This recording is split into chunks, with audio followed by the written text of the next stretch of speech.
Yeet Sports. Welcome to Yeet Sports. It's Tuesday. It's kind of cold, warm in there. The weather isn't for the week. A reason why today I decided to show up in a maroon jacket. So we are beating all the odds up to keep warm so that we can avail you with the latest that is happening in the world of sports. Thank you so much. If you've made time to watch us tonight, whether you're at your workplace, some of you could be in your shops, like my people at Easyview Complex, my people at Amazon. I have friends at Acacia Mall that is in Kamocha. People could be watching in from restaurants as it's not too late for lunch. I have friends that are watching me from taxis and their private cars as well. Wherever you're watching us from, on Facebook at 8TV or YouTube at 8TV, we are glad and so much honored to have you tonight on the show. We have lots of stories to cover up today. One of the biggest story is that Juventus has another big test as it faces Atlanta in the forthcoming Coppa Italia. This comes in a time when it's not so well at Juventus, not so well for individual players, one of them being the Portuguese international Cristiano Ronaldo, and then Juventus as well.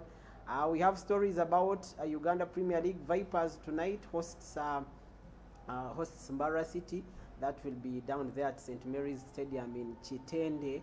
We have to look into that. Then away from that, AFCON beach soccer, the dates have been unveiled, so the travel date has been scheduled. I will be telling you about that. Then we have the dates for the new qualification pathway are confirmed for Rugby World Cup Sevens. We will have to keep you informed. Then we have the return of Premier League tonight because it's a repeat of the just concluded FA Cup final. Chelsea is yet again facing off with Leicester in a bid of who will qualify for the next season's UEFA Champions League. So we have all that and more. Then we'll be bringing you about the preview and the latest that is coming in from the Coppa Italia that will go down tonight.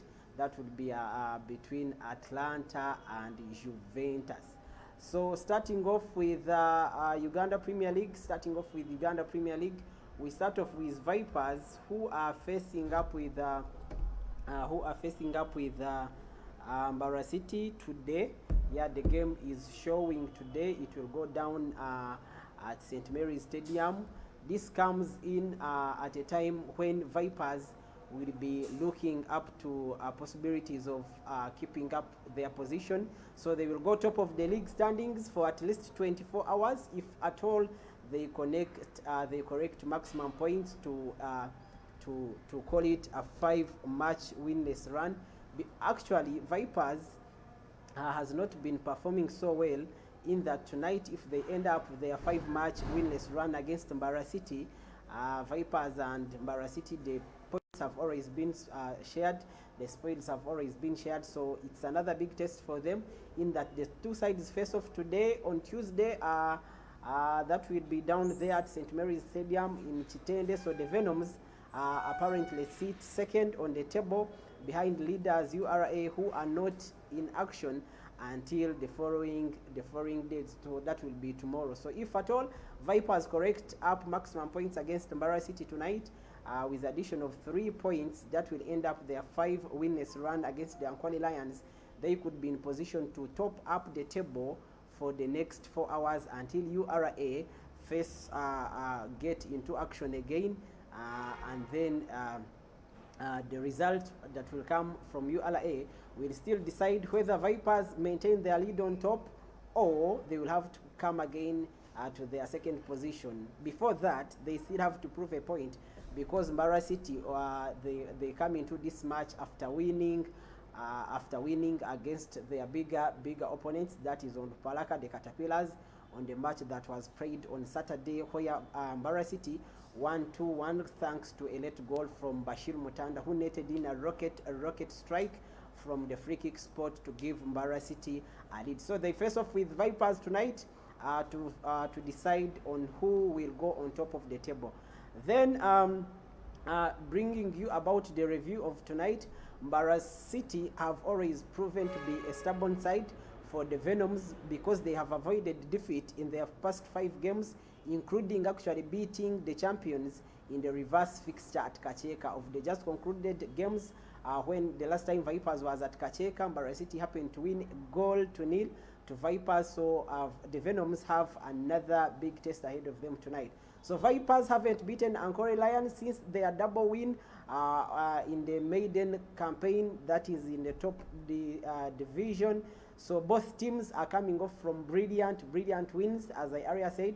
Vipers come into this after beating Sports Club Villa 3-1 at Bombo, whereas the Ankole Lions come in after edging Ondupalaka 2-1 at Kacheka. So Bashir Mutanda, who was the scorer of the winner in that game, is now coming in to face his old team and the Paymasters, just like how Paulo Muchules and Ibrahim Orit will also have to face their old side, and actually they will face off with their old lion, that is none other than Coach Livingstone Mbabazi. So it's a face-off tonight. Paulo Muchules and Ibrahim Orit will be facing off with their old bridges, as well as Bashir Mutanda, who will also be facing his former home, that is the Vipers. So Vipers come into this game with a winless run, in that they are winless in their 4 consecutive home games in competitions ever since they won against Busoga. That was about a month ago. So their performance from their home hasn't been that way appetizing. We wish none other than our very own Mbarara City the best of their encounter, but still may the best team win.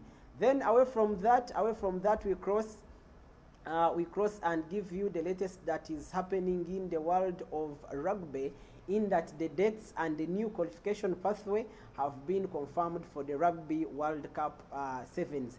That will go down in 20 the World Cup sevens 2022. So the World Rugby has yet again came out to confirm that the Rugby World Cup, call it the LWC Sevens of 2022, will be hosted in Cape Town. That will be in South Africa, and the competition will take off from September 9th to 11th of 2022. So these people are kinda visionary, because you realize we are now in 2021, as a year to come. Actually, we are a year and some few months away until this competition games gets down on road. So World Rugby has come out to confirm new dates. That will be September on 9th, and they will kick off 9th, 10th, and then come to an end on 11th September. That will be in South Africa, in Cape Town. So this will be the first edition to be hosted in the African continent, and it will be contested by 24 men's and then 16 women teams at the Cape Town Stadium. So World Rugby Vice Chairman Bernard Laporte came out and said he's looking forward to hosting Rugby World Cup Sevens of 2022 for the first time on African continent, and he says that this event will be in position to bring a very wind of passion and youth for this sports. And he goes ahead to say that he is at least convinced that its attractiveness, and especially with the new audiences. That was according to the Vice Chairman Bernard Laporte. So we wait and see what comes there. Then still an in-depth about this very competition, call it Rugby World Cup. The top 8 men's teams include New Zealand. They have teams like England, they have South Africa, they have Fiji, they have Argentina, USA, France, and Scotland. And then the top 4 women's team include New Zealand. Now New Zealand comes in as a double strike because they top from men's and they top from women's as well. So we have New Zealand, the same applies to France. They are also into a double strike. Then we have Australia and then USA. So from the Rugby World Cup Sevens 2018 in San Francisco, USA have already secured automatic qualification for this tournament, and South Africa women have also automatically qualified. So for the remaining 16 men's and 11 women's slot, World Rugby Club has come out to announce that the new qualification pathway for the event, so that the teams will now qualify through their respective regional tournaments, and in case of Africa, that will be the Rugby Africa Men's Sevens and then Rugby Africa Women's Sevens. So the iconic HSBC World Sevens Series will now no longer form part of the qualification as it has always been for pathway for RWC Sevens, and then after 7 editions of the global event. So that is the latest that is coming in from rugby. Then still about our very own, they say that Uganda men sevens who featured at RWC of sevens in 2018 that went down in San Francisco in USA, after reaching a final of the rugby men's sevens on home soil, they will now be relishing another opportunity to the next big global stage for them. Similarly, the women's teams as well have also showcased at the inaugural of the event in 2009 in Dubai. That was in United Arab Emirates, and now they will have their sights on booking their ticket to an event after more than a decade. What a wait it has been for the women's seven. So we wish them good luck. We wish them good luck. So thank you so much for everyone that is watching in. You can always go down and share the links. We are on YouTube, we are on Facebook. We'll always keep you informed about what happens down there. Then still talking about we cross to the international scene. We have the match day 33, and now the attention has shifted to individual titles. One of them, we have Lewandowski, who is eyeing more history. He is eyeing in more history. That is, if at all Bayern Munich comes out to be crowned Bundesliga champions. Then away from that, we have stories in the Coppa Italia. We will be breaking much more into that. Right about now, allow us to go for the commercial break. We will be right back. Catch us on YouTube. We are at 8TV. On Facebook, we are at 8TV as well. Be part of the fast growing number of subscribers on our YouTube channel so that you keep informed all the way. Let's get in for a commercial break. We'll be coming in with bigger and bigger stories.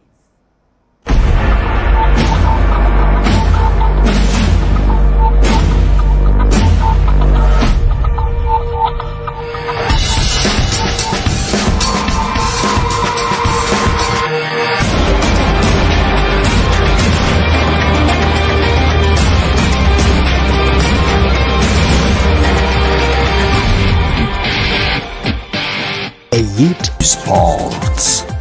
Yes, gadgets are now inevitably needed in your day-to-day life. Use any chance to grab some for yourself. For Western Uganda and beyond, the only trusted electronics shop is Edgar Communications. Welcome to Edgar Communications Mbalala. So we sell phones, specifically Techno, Infinix, Itel, Nokia, Samsung. We have smartphones. We have also button phones. Then we sell TVs, Hisense, LG, Star X. Then we have Fufas, Alip, and others. For these and more appliances and accessories, reach them at their shop located in Barara City opposite Shell and Kore, or call them now on 0701 467426 or 0785 356453.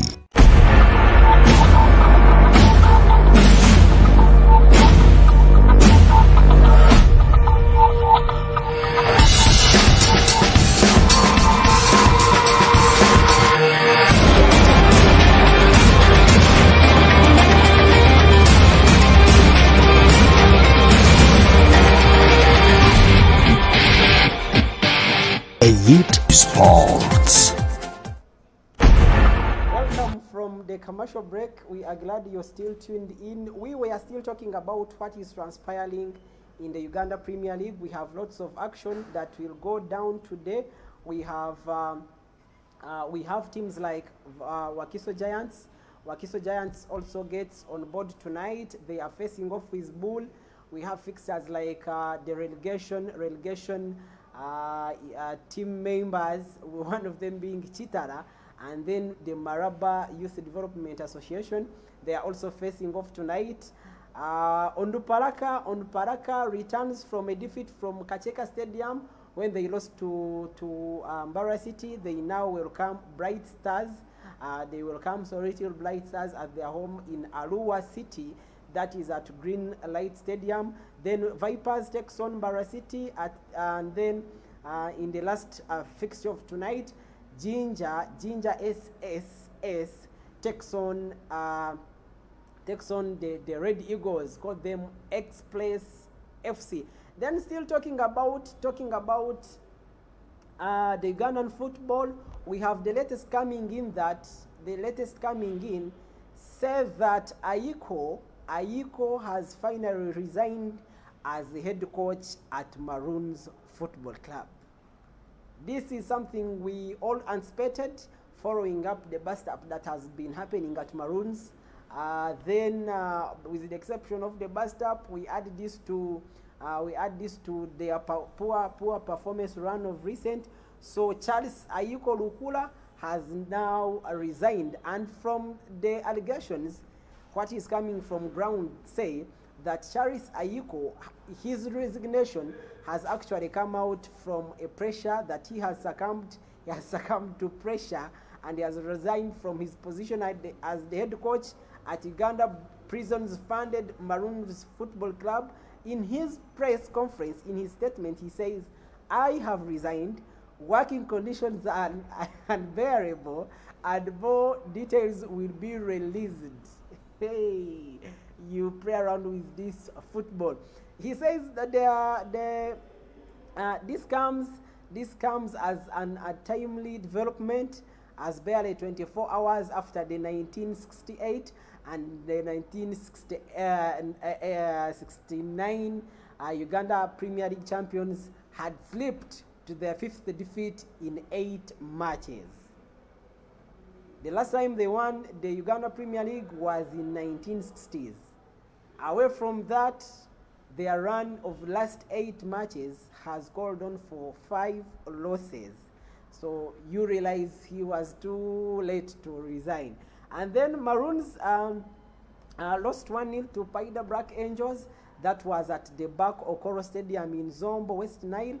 And then the match was the start of the second round, which will be decisive to determine the promoted teams to the Premier League, as well as those that will be relegated to their respective regional leagues. So according to the press, Aiko and the coaching support, including Abubakar Tabura, including Sadiq Waswa, as well as Eli Kindifuna, were absent from the supposed recovery training session that was supposed to be held on Monday at the prison stadium. So actually it was from the absence that this report finally broke up as the story. So the prison sports officer, David Okiringi, expressed a shock.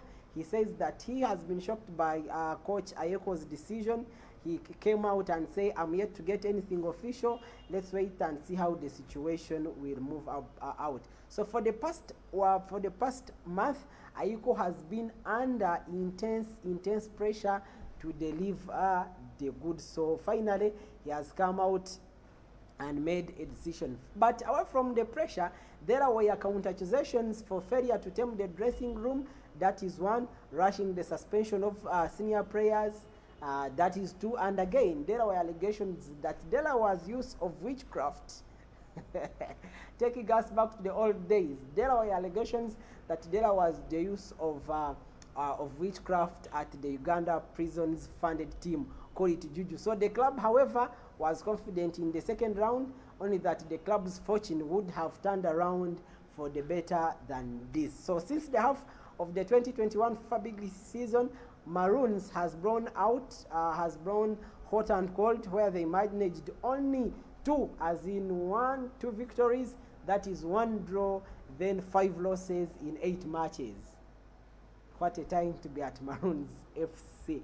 So Maroons had lost to Mbari Heroes, they lost to Karivali, they lost to Kataka, they lost to Black Power. The latest of late, they have lost to Paida Black Angels. So apparently the club is expected to hold a crisis meeting as soon as possible, with their next match coming at their home against Gaddafi, that is in Rosita at the which is fast approaching, because this game will be played on Thursday on 20th May. So for starters, Aiko has served for a number of teams, one of them including Bunamaya, currently called Vipers. Then we have Busoga United.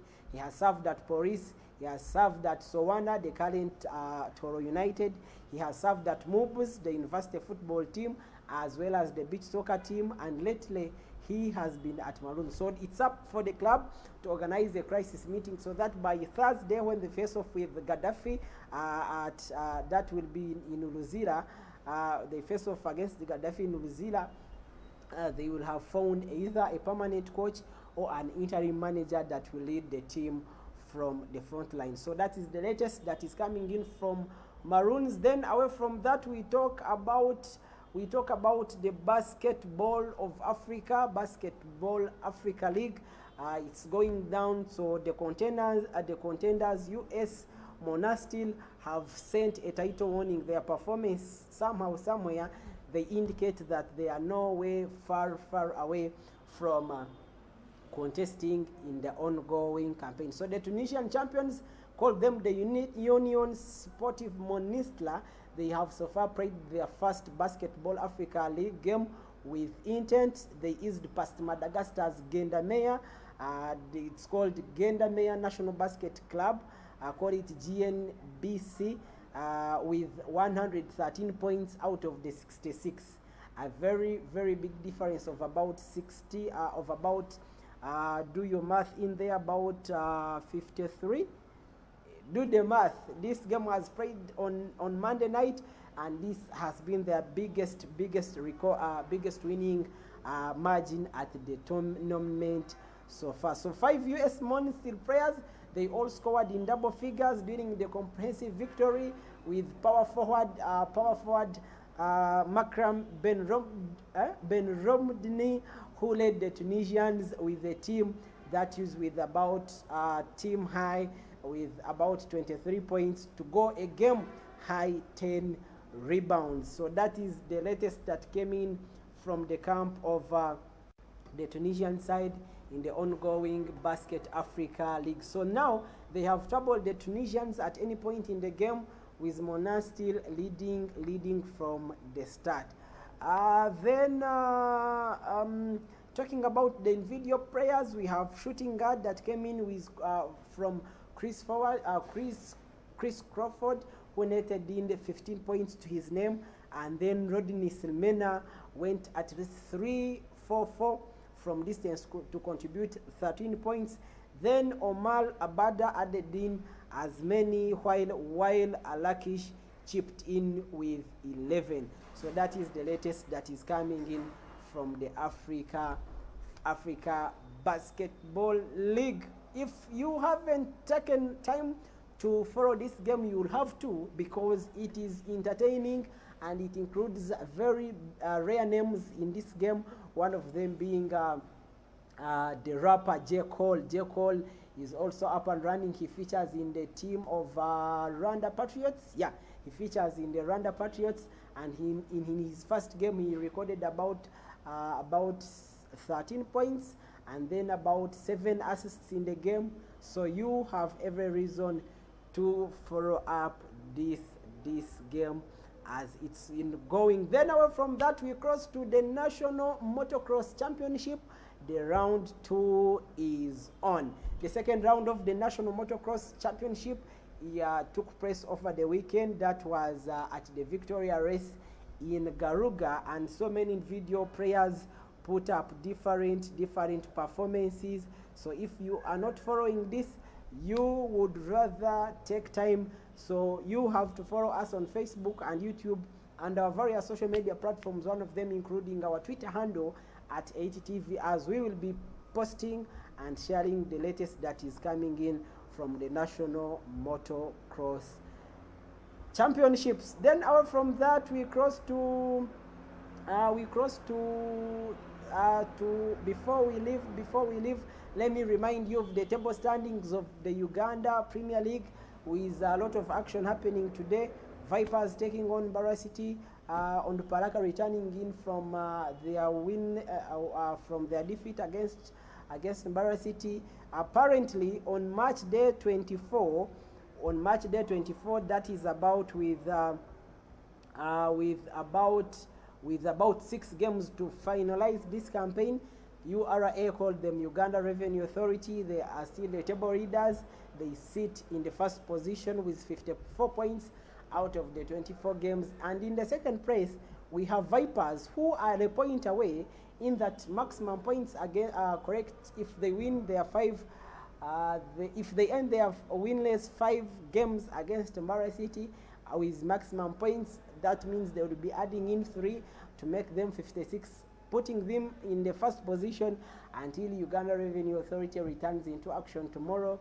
So Vipers second place with 53 points. Express has 52. A slip up against should Vipers lose to Mbarara City, and Express wins their game, which they have against, let me see, if, Express has Ginger SS on visit. So if Express wins against Ginger with maximum points, that means that they will have added in 3 points. They will be at 55.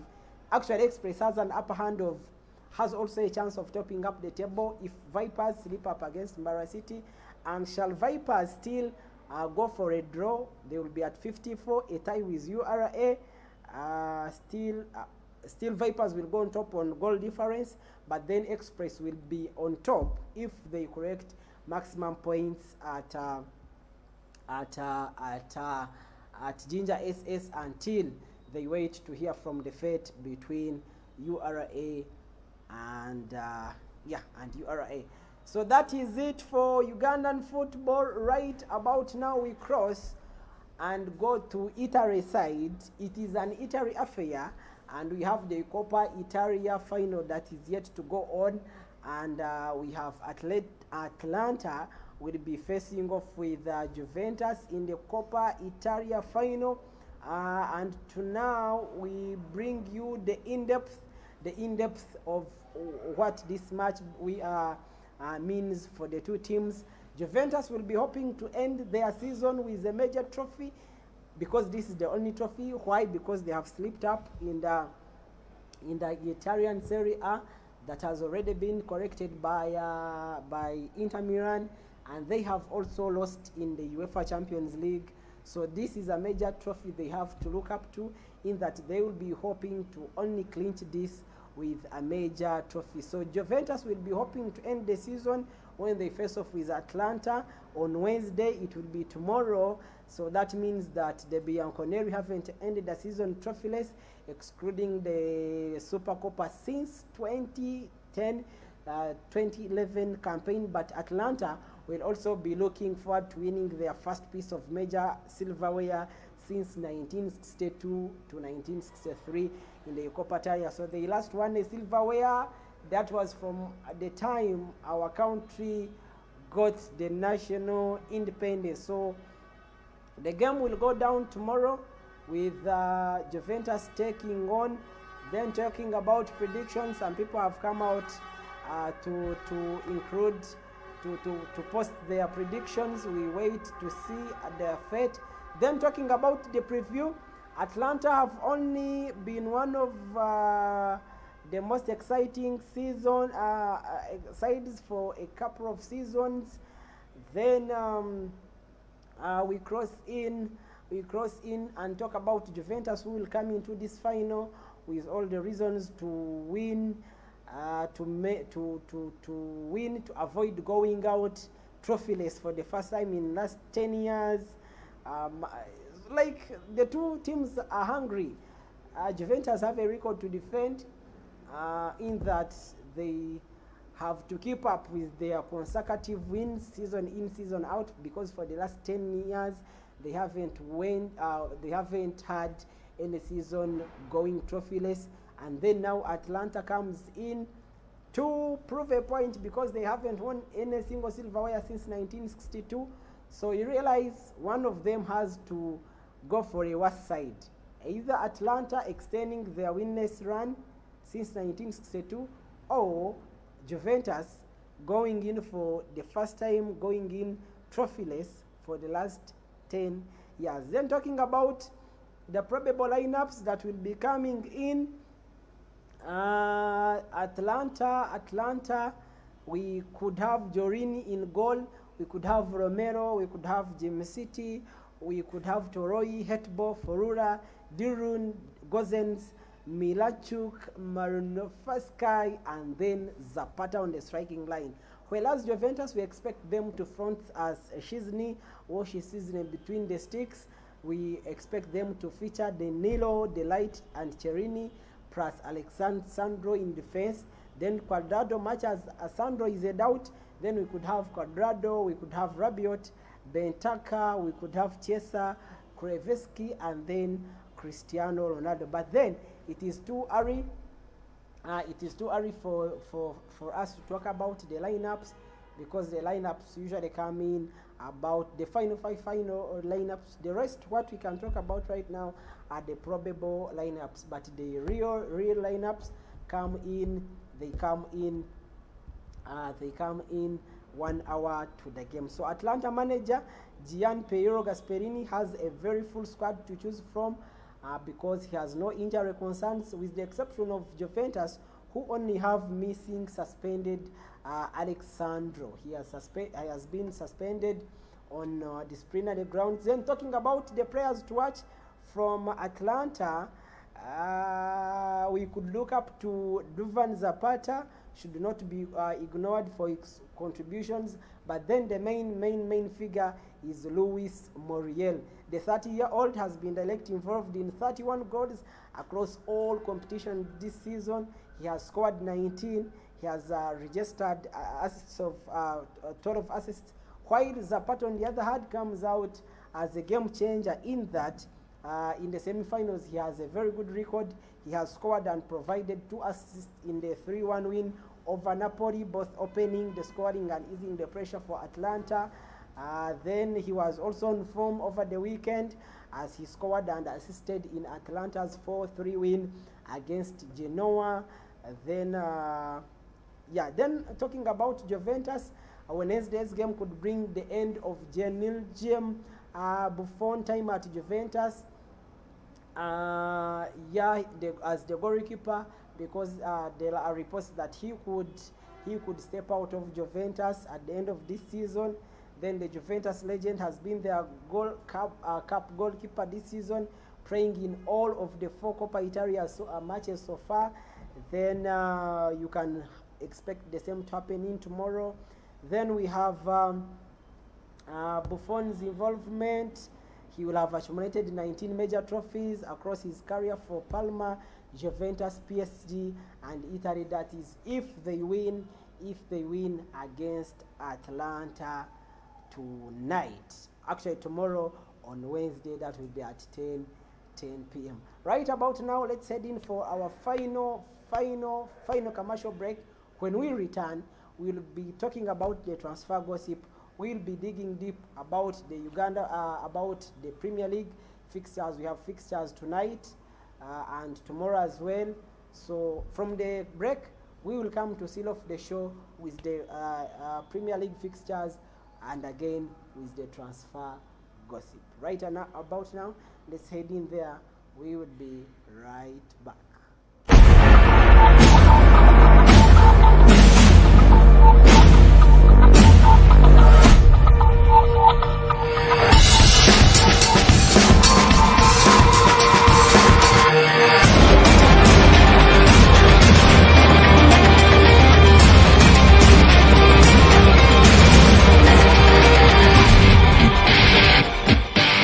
Elite Sports.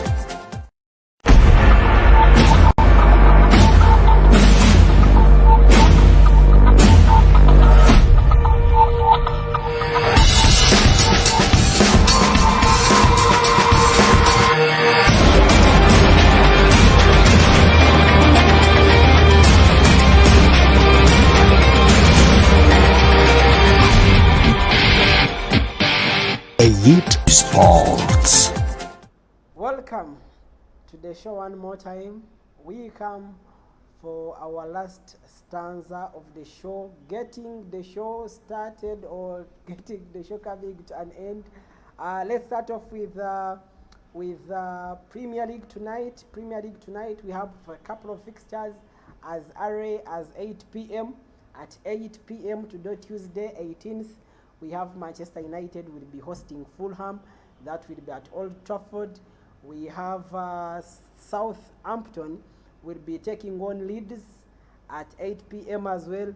Then in the other match, we have Brighton and Hove Albion will be hosting Manchester City. Then again tonight we have Chelsea. Chelsea will be taking on Leicester, another repeat for the just concluded FA Cup final. Reminding you of the table standing as it is so far. Different teams are battling it out. Some are fighting to maintain their second position. Some want to qualify for Champions League. Some are beating the relegation concern. Talking about the table, Manchester City is on top. Before they visit to Brighton tonight, they will be on table with first position with 83 points, followed by Manchester United, who at 13 point gap because they have 70 points. Then we have Leicester. Leicester has to win their match tonight against Chelsea to seal off their third position, much as Chelsea will also have to win against Leicester to put enough pressure against Manchester United, because Chelsea win against Leicester, they will have gone 67 points, 3 points behind the second place Manchester United, so it's all up and running. Then Arsenal is 9th placed, with 55 points, 2 points above Leeds and 1 point behind Everton. Oh, Arsenal. So that is it that will be happening tonight. Then talking about the transfer gossip, Harry Kane, his time at Tottenham could be an end. He could leave the Premier League side at this of season, and we have interests from different big clubs, one of them being Man City, being Chelsea, and Manchester United as well. However, the Spanish side, Barcelona, have also come out to bid to show interest in signing the English striker. Then Manchester United, they are again planning a £52 million for Sporting Lisbon's 18-year-old Portugal fullback Nuno Mendes. Then Leeds and Scottish Championship Rangers. Actually, Rangers, they have also gone a season unbeaten. They have picked up an Arsenal record. A much credit has to go to Steven Gerrard, though he has to try out this challenge in the Premier League to prove his stand against Arsenal Wenger's the Invisibles. So the two of them, Leeds and Rangers, are also looking up to America. They carries 21-year-old Colombian forward, that is Santiago Moreno. England international Kylian Trippier is being linked to return in Premier League. Arsenal, Atletico Madrid, Manchester United, and Everton have shown interest. Then crossing to Brighton and Hove Albion, they have told Liverpool and Arsenal that it will take at least £40 million to sign a 24-year-old Mali midfielder Yves Bissouma. Then Liverpool are unlikely to turn Ozan Kabak's from Schalke into permanent deal in the transfer, with Leipzig considering a move for the 21-year-old Turkey defender. Then Manchester United and Ajax, they are into the race of signing Kamaruddin Suleiman, the Ghanaian international from FC Nordsjælland. Away from that, Spanish defender Marcos Alonso, who is 30, and 26-year-old Italian left-back Emerson Palmieri are all forcing to leave Chelsea at the end of this season. They are saying they want to feel important more again. Then Marcel across to completing a permanent deal for the 22-year-old Matteo Guendouzi. Matteo Guendouzi could also have his deal at Marcel coming to a permanent deal, because you realize Arsenal has a lot of midfield options, one of them being Martin Odegaard. They have Thomas Partey, they have Mohamed Elneny, they have Ceballos, much as Ceballos could also leave. They have Elneny, I said Elneny. So I think Matteo Guendouzi has revised his decision, and he's praying so hard that Marcel holds on to making his move a permanent one. Then West Ham have held talks with Slavia Praha over a deal of signing a 19-year-old Senegal forward called Abodara Sima. Away from that, and concluding our story today, we have the Dutch defender Patrick Van Aanholt, who is 30 years, is also poised to leave Crystal Palace when his contract comes to an end of this very season. That's all we had for you today. Catch us one more time tomorrow on Wednesday from 3 to 4 p.m. With the exception of our show time, you can as well follow our subsequent updates on Facebook and YouTube, as well as Twitter, to keep up with the latest that is happening from the world of sports. Your show host has been Erioda Endo Mesut. The show is Sports Center, and the hashtag is 8Sports. Thank you so much for everyone that has been watching this show live from wherever, whether you're within the country or diaspora, whether you've been at your shop, at in the taxi, whether in a meeting, wherever you are watching us from. Thank you so much for making time to make us your #1 sports show. Big ups to my show producer and the cameraman Henry Kabuga. If you think you can beat him, you'd rather areas you can. Kindly stop thinking. That's all we had for you today. We'll do this again tomorrow from 3 to 4 p.m.